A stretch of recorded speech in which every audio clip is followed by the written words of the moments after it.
નમસ્કાર દર્શક મિત્રો, રિયલ સમાચારમાં આપનું સ્વાગત છે। સમાચારોની શરૂઆત કરતા પહેલા એક નજર કરીએ આજના મુખ્ય સમાચાર પર।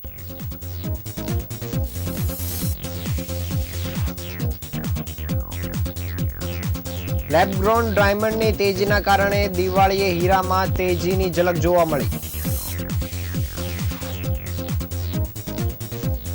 2 દિવસમાં રિપોર્ટ આપવાના હોય તો જ ખાદ્ય પદાર્થના નમૂના લેવા આરોગ્ય વિભાગના અધ્યક્ષની ટકોર। ફૂલનદેવી હત્યા કેસના આરોપીની સુરતમાં ફિલ્મી સ્ટાઇલમાં રેલી નીકળતા વિવાદ। ઓવરટેક કરવાની બાબતમાં કાપોદ્રામાં રત્નકલાકારની હત્યા, પોલીસે એકની કરી ધરપકડ। દિવાળીના તહેવારને લઈ શહેરમાં સુરક્ષા વ્યવસ્થા વધુ કડક બનાવાઈ।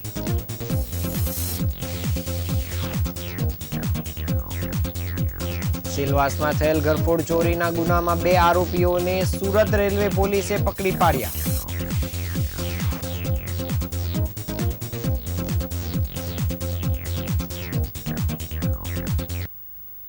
સમાચાર વિગતે જોઈએ। ડાયમંડ સિટી સુરતના હીરા ઉદ્યોગ માટે આ વર્ષની દિવાળી ખુશીની લહેર લઈને આવી હોય તેવું લાગી રહ્યું છે।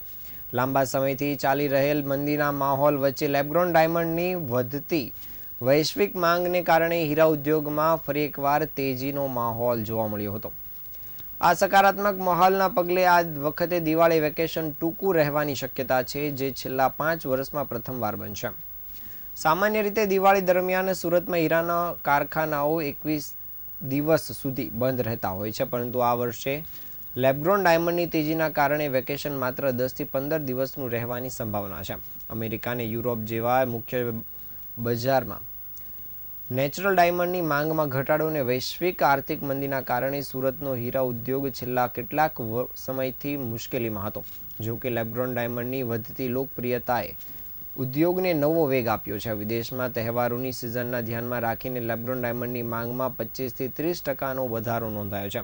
ચીનની લેબગ્રોન ડાયમંડ કંપનીઓ દ્વારા માંગ વધતા લેબગ્રોન રફ હીરાના ભાવમાં 13 થી 15% વધારો થયો છે, જ્યારે લેબગ્રોનની તેજીએ સમગ્ર ઉદ્યોગમાં એક સકારાત્મક માહોલ ઉત્પન્ન કર્યો છે, જેના કારણે આ કારીગરી ચાલુ રાખવાનો નિર્ણય કરવામાં આવ્યો છે, જેને પગલે આ વર્ષે પણ છેલ્લા 5 વર્ષ બાદ આ પ્રથમ વર્ષે દિવાળી વેકેશન ટૂંકાવાય તેવી સંભાવના છે।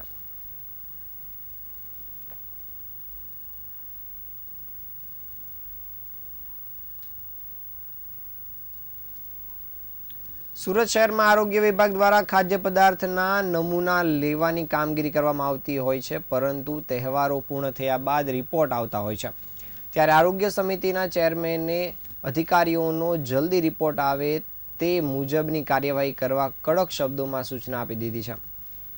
સુરત શહેરમાં આરોગ્ય વિભાગ દ્વારા સમયાંતરે ખાદ્ય વાનગીઓના નમૂના લઈને પૃથ્થકરણ માટે મોકલવામાં આવે છે, પરંતુ તહેવાર પૂર્ણ થયા બાદ અને લોકો તે વાનગીઓ આરોગી લે ત્યારબાદ તેનો રિપોર્ટ આવતો હોય છે, ત્યારે આ વાતને ધ્યાન પર લઈને સમિતિના ચેરમેને અધિકારીઓને ઉધડા લીધા હતા। 2 થી 3 દિવસમાં સેમ્પલનો રિપોર્ટ આવી શકે તે મુજબની કાર્યવાહી કરવાની સૂચના આપી છે।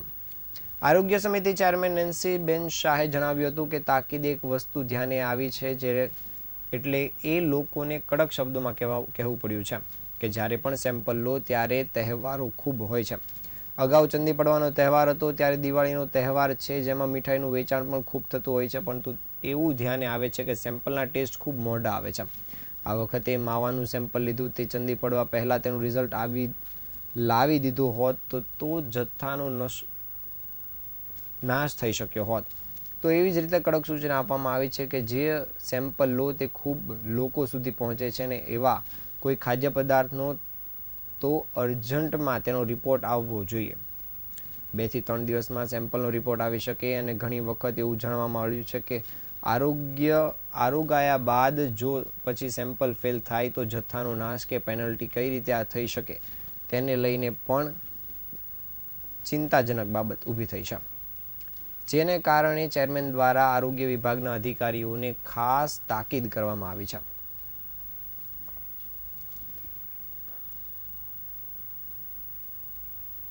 ફૂલનદેવી હત્યા કેસમાં જામીન પર રહેલા પૂર્વ સાંસદ શેરસિંહ રાણાના સ્વાગત માટે સુરતમાં મંજૂરી વગર જ 25 જેટલી બ્લેક કલરની કારના કાફલા સાથે રેલીનું આયોજન કરવામાં આવ્યું હતું, જેને કારણે પોલીસ તપાસ હાથ ધરવામાં આવી છે. શેરસિંહ રાણાની ફિલ્મી સ્ટાઇલમાં નીકળેલી રેલી અને સ્વાગતના વિડીયો સોશિયલ મીડિયામાં વાયરલ થયા છે.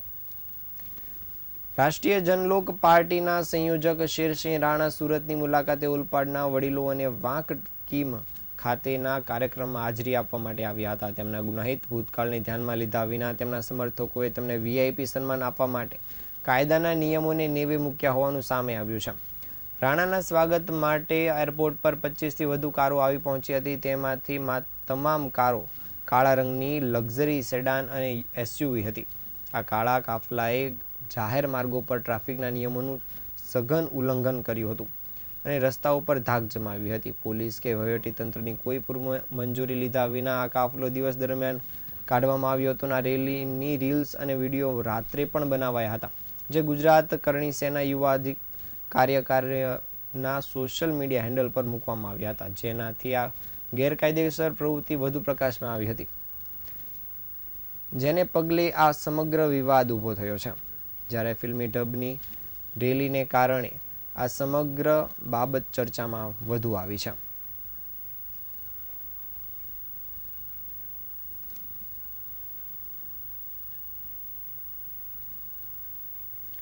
સુરતમાં 3 દિવસ પહેલા માત્ર 5 કલાકમાં જ 2 હત્યાના બનાવો સામે આવ્યા હતા. ગત મોડી રાત્રે કાપોદ્રા વિસ્તારમાં આવેલા હિંમતનગરમાં ઘાતકી હત્યાનો બનાવ બન્યો છે.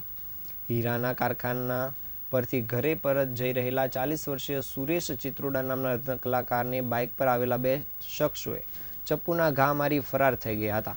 આ ઘટનામાં સુરેશને ગંભીર ઈજા પહોંચતા તેનું ઘટનાસ્થળ પર જ મૃત્યુ થયું હતું, જેની નોંધ લઈ પોલીસ દ્વારા સઘન તપાસ કામગીરી શરૂ કરીને ગણતરીના કલાકોમાં જ 19 વર્ષીય આરોપીની ધરપકડ કરવામાં આવી છે.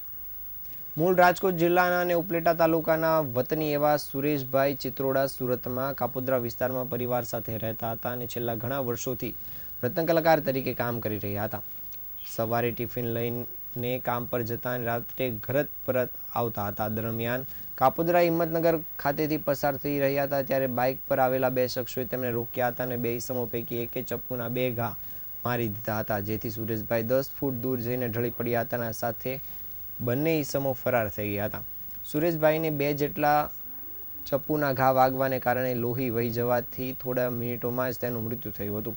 જ્યારે આ ઘટનાની જાણ થતાં જ કાપોદ્રા પોલીસનો કાફલો ઘટનાસ્થળ પર દોડી આવ્યો હતો અને સુરેશભાઈના મોતના પગલે પરિવાર પર આભ તૂટી પડ્યો છે. 2 દીકરાએ પિતાની છત્રછાયા ગુમાવી છે અને સમગ્ર પરિવારે તેમનો આધાર સ્તંભ ગુમાવતા શોકની લાગણી છવાઈ ગઈ છે. જ્યારે આ સમગ્ર બનાવમાં પોલીસ દ્વારા સીસીટીવી ફૂટેજના આધારે સઘન તપાસ કામગીરી શરૂ કરવામાં આવી હતી, જે દરમિયાન પોલીસે 19 વર્ષીય જયેશ પાટીલ નામના શખ્સની ધરપકડ કરી છે. હાલ પોલીસે આરોપીને ધરપકડ કરવાની સાથે આગળની તપાસ કામગીરી શરૂ કરી છે.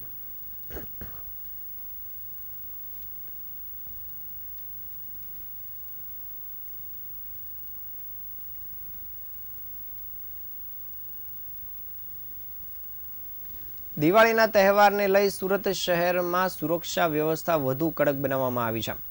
શહેરના મુખ્ય માર્ગો અને ચોટા બજાર વિસ્તારમાં પોલીસ દ્વારા ફૂટ પેટ્રોલિંગ શરૂ કરી દેવામાં આવ્યું છે.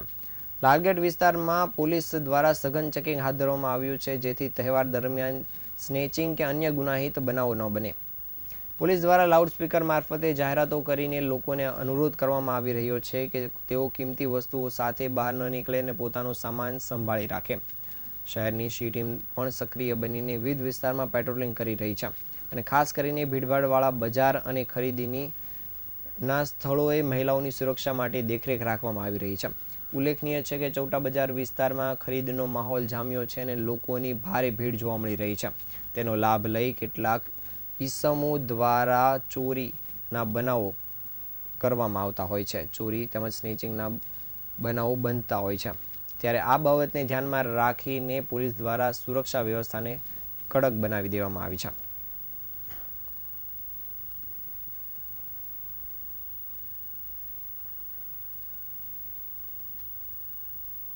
દિવાળીના તહેવારો નજીકમાં છે. લાલગેટ વિસ્તારમાં ખાસ કરીને રાજમાર્ગ અને ચોટા બજારમાં ખરીદીની ભીડ વધારે રહેતી હોય છે. અહીંયા લાલગેટ પોલીસ દ્વારા ફૂડ પેટ્રોલિંગ હાથ ધરવામાં આવેલ છે. આ સિવાય અમારી મહિલા સી ટીમ અને સર્વેલન્સના સ્ટાફ દ્વારા પણ સતત પેટ્રોલિંગ કરવામાં આવે છે. ચોટા બજારમાં મહિલાઓની ભીડ રહેતી હોય અને ખાસ કરીને ત્યાં મોબાઈલ, પર્સ અથવા કિંમતી દાગીનાના કોઈ સ્નેચિંગના બનાવ ના બને તે માટે એમની જાગૃતિ માટે પબ્લિક એનાઉન્સમેન્ટ સિસ્ટમનો ઉપયોગ કરી અને સતત લોકોને જાગૃત રહેવા માટે અહીંયા એનાઉન્સમેન્ટ કરવામાં આવે છે. સિલ્વર્સ પોલીસ સ્ટેશન વિસ્તારમાં નોંધાયેલ ઘરફોડ ચોરીના ગુનામાં 2 આરોપીઓને સુરત રેલવે પોલીસે ઝડપી પાડવામાં સફળતા મેળવી છે. પોલીસે સોના ચાંદીના દાગીના અને રોકડ રકમ મળી કુલ 2,14,000નો મુદ્દામાલ પણ કબજે કર્યો છે. મળતી માહિતી મુજબ ઉધના આઉટપોસ્ટના પોલીસ સ્ટેશનની ટીમ પેટ્રોલિંગમાં હતી. તે દરમિયાન Udhna railway station platform number 1 ઉપરથી આરોપી આદિલ, મલેક અને મહેશ રાઠોડને શંકાસ્પદ હાલતમાં પોલીસે ઝડપી પાડ્યા હતા. તેઓએ પોલીસ ચોકીમાં લાવીને પૂછપરછ કરતા તેમના ખિસ્સા અને બેગમાંથી રૂપિયા અને પરચુરણ સિક્કા ઉપરાંત સોના ચાંદીના ઘરેણાં મળી આવ્યા હતા. પોલીસે બંને ઈસમોની કડક પૂછપરછ કરતા તેઓએ સિલવાસ ખાતેથી એક બંધ મકાનમાંથી ચોરી કરી હોવાનું કબૂલાત કરી હતી. આ બાબતે સિલવાસ પોલીસ સ્ટેશનમાં નોંધાયેલ ઘરફોડ ચોરીનો એક ગુનો ઉકેલાયો છે. આ મામલે રેલવે પોલીસ દ્વારા કાયદેસરની કાર્યવાહી હાથ ધરવામાં આવી છે.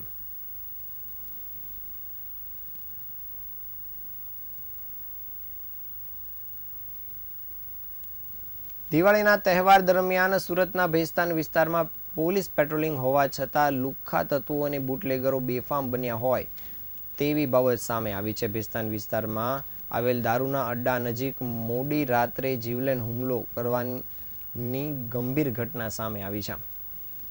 માહિતી મળ્યા મુજબ આશરે 8 લોકોએ 2 વ્યક્તિઓ પર જીવલેણ હુમલો કર્યો હતો. બંને ઘાયલ ઈસમોને તાત્કાલિક ખાનગી હોસ્પિટલમાં સારવાર માટે ખસેડવામાં આવ્યા હતા. હાલ બંનેની હાલત ગંભીર હોવાનું સામે આવ્યું છે. હુમલામાં ઘાયલ થયેલા ઈસમોના નામ આકાશ પ્રધાન અને નિરાકાર હોવાનું બહાર આવ્યું છે.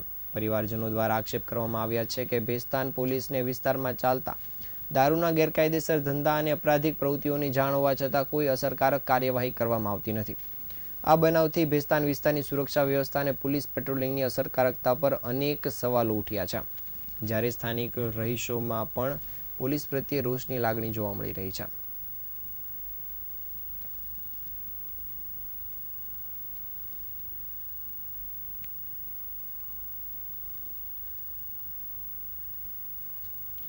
સુરત ડુમ્મસ રોડ પર આવેલા વાય જંકશન ખાતે સુરત મહાનગરપાલિકા દ્વારા આયોજિત સ્વદેશી મેળામાં બેદરકારીના દ્રશ્યો સામે આવ્યા છે. મેળાના ભાગરૂપે બનાવાયેલા અનેક અસ્થાયી સ્ટોલ્સમાં દિવસ દરમિયાન કોઈ દુકાનદાર કે ગ્રાહક હાજર ન હોવા છતાં પંખાઓ સતત ચાલુ હાલતમાં જોવા મળી રહ્યા છે. આ ઘટના પાલિકાના અધિકારીઓ અને પદાધિકારીઓની બેદરકારીને સ્પષ્ટ રીતે દર્શાવે છે. જાહેર કરવેરાના પૈસાથી પૂરી પાડવામાં આવતી વીજળીનો આ પ્રકારથી બેદરકારીપૂર્વક વ્યય કરવામાં આવે છે અને જનહિતને નુકસાન પહોંચાડાય છે. જાહેર કાર્યક્રમોમાં વીજળી અને સુવિધાઓનું યોગ્ય સંચાલન કરવું પાલિકાની જવાબદારી છે અને તેમાં મુખ્ય ભૂમિકા અધિકારીઓ અને પદાધિકારીઓની હોય છે. પરંતુ આવી બેજવાબદારીથી વીજળીનો બિનજરૂરી વ્યય થવા ઉપરાંત જનતાનો વિશ્વાસ પણ ઘટે છે. જનતાની માંગ છે કે સુરત મહાનગરપાલિકા દ્વારા તાત્કાલિક આ બાબતની તપાસ હાથ ધરી અને જવાબદાર અધિકારીઓ સામે કાયદેસરની કાર્યવાહી કરવામાં આવે.